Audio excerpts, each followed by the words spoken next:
Good afternoon, everybody. I am coming to you live from the inside of the bus. The project we're working on today is the bookshelves above the bed. Once those are done, I think I'll probably be able to go ahead and get everything painted that needs to get painted and polyurethane the countertops, as well as make the table. So those are kind of the next big steps here, and obviously once that stuff's all painted, I can put the HVAC back there permanently and pretty much be good to go from there from a where stuff goes perspective. And obviously I'm running out of that workspace because this guy's living here right now, so once that's out of the way, we'll be good to go. So enjoy.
How's it going? So you got a little bit of time warp shortened because there was a lack of battery life.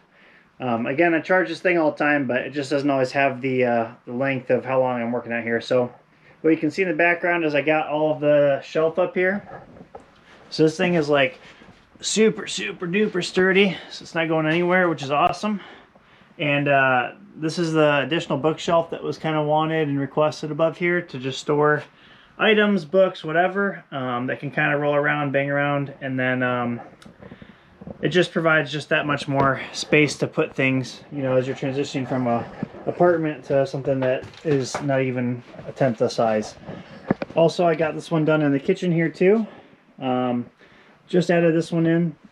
Again, also very sturdy, not going anywhere. It's anchored into the posts here, the frames, wall frames, and then also into the cross beam that goes back behind the wood there. So next project is to get all these things painted, but for now they look super nice, and I'm super excited to have that stuff done. So I think, like I said, next video will probably be a bunch of painting. Hopefully I can get Sophie out here to come and do some painting too. We'll do the AC stand, we'll do the shelving in the back, we'll do the kitchen shelving here, and probably paint till we run out of paint. But that's going to be great, and then probably do some of that bed frame stuff as well in that white. So look forward to that, and hopefully in the next video you get to see some of that stuff come to completion.